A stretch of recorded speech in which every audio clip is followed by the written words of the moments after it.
Всем привет! Меня зовут Татьяна, я из Беларуси, и скоро будет 3 года, как я живу в Литве. Несмотря на это, здесь есть вещи, которые меня до сих пор удивляют в положительном и отрицательном планах. Об этом я и расскажу в этом видео. Первое. Можно сказать, что в Литве День независимости отмечают дважды в год. 16 февраля – День восстановления литовского государства и 11 марта – День восстановления независимости Литвы. Вот такой интересный факт. Второе. В Литве президент может передвигаться без хорошей, надежной охраны. И вот комментарии очевидцев, таких же удивленных, как и я. У меня жена с дочкой проходили мимо трибун президента перед праздником. Спросили, пустят ли туда простых смертных. Посмотрели как на ненормальных и сказали, если будут свободные места, пожалуйста. Аналогично, я не поверила и приставала там к людям с вопросами. Это президент? Че, настоящий? В толпе? Без охраны? А где кортеж? А снайперы? А автобусы с бюджетниками? Бюджетники – это разговорное название людей, обучение, работа которых оплачивается из бюджетных средств государства. К бюджетникам относятся студенты, которые учатся в высших учебных заведениях бесплатно, учителя, медперсонал, полиция и так далее. Просто в Беларуси на разные мероприятия, государственные праздники постоянно заставляют приходить бюджетников для создания массовости, поэтому вот некоторые белорусы удивляются, неужели в Литве такого нет. Третье. Согласно закону о денежной социальной поддержке малообеспеченных жителей, проживающим в Литве, компенсируются расходы на отопление, питьевую и горячую воду. Интересно, что компенсация предоставляется не только собственникам недвижимости, но и тем, кто арендует жилье. Четвертое. Насчет штрафов в Литве за нарушение правил дорожного движения. Если их оплачивать не мешкая, и особенно если это ваше первое нарушение, то размер штрафа будет заметно снижен. Поликлиники в Литве предлагают бесплатно пройти обследование, сдать анализы бесплатно, если вы достигли определенного возраста.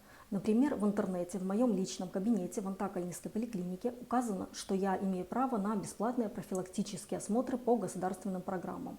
Антитела к антигенам вируса гепатита С, программа профилактики злокачественных опухолей шейки матки, тонометрия, измерение глазного давления. Если я правильно помню, раз в 2 года у гинеколога можно бесплатно сделать цитологическое исследование с целью выявления предраковых заболеваний шейки матки. Моему мужу в поликлинике бесплатно предлагали сдать тест на сахарный диабет и на скрытое кровотечение внутренних органов. Шестое. Еще меня очень удивляет разница в прайсах услуг литовских поликлиник. Например, после родов я хотела сходить на консультацию к гинекологу плюс УЗИ. В центре поликлиники на Пилима консультация стоила 23 евро, УЗИ 8, итого 41 евро. В Антакальнисской поликлинике консультация стоила 30 евро. Вместе с УЗИ мне сказали, что будет стоить примерно 100 евро. А в частном медицинском центре консультация 60 евро, УЗИ 70, итого 130 евро. Вот такая интересная арифметика. Это очень странно. Седьмое. Рынки в Вильнюсе начинают работать с 6-7 часов утра и заканчивают в 1-2 дня, а не с 10-11 до 16-17, как в Беларуси. Мне кажется, это не очень удобно, потому что в выходные хочется отдохнуть, подольше поваляться в постели, а не бежать с утра пораньше на рынок. Но есть как есть. Насколько я знаю, это сделано для того, чтобы оптовики из других городов смогли закупить товары в столице и привезти их на продажу в свои городки.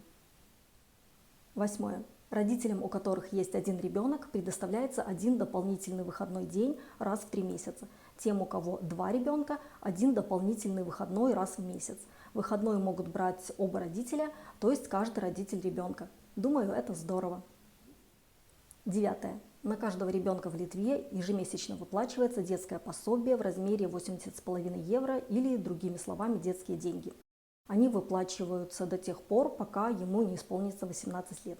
Пособие может выплачиваться и дольше, до 23 лет, если ребенок обучается по общеобразовательной программе, в том числе в профессионально-техническом учебном заведении, когда обучение включает общеобразовательную программу.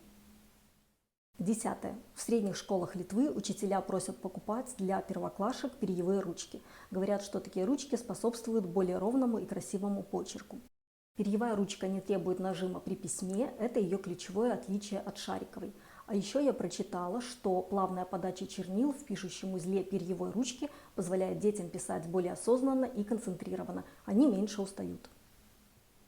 11. В Литве, если вы отдаете ребенка в частный детский сад, то государство возмещает вам 120 евро в месяц. Вот такая неплохая помощь семьям с детьми. 12. Интересно, что средний рост мужчин в Литве составляет 183 сантиметра. Конечно, я давно заметила, что люди здесь высокие, но вот что настолько, никогда бы не подумала. Видимо, поэтому баскетбол в Литве является национальным видом спорта. 13. Не знаю, правда это или нет, но в интернете я нашла информацию, что треть населения Литвы проживает за пределами своего государства. К сожалению, думаю, с белорусами сейчас ситуация обстоит не лучше, а то и гораздо хуже. Что ж, как говорится, рыба ищет где глубже, а человек где лучше. Дорогие мои, спасибо, что посмотрели это видео. Если оно вам понравилось, делитесь им со своими знакомыми и друзьями, ставьте лайки, пишите комментарии, мне будет очень приятно. До встречи в следующих роликах.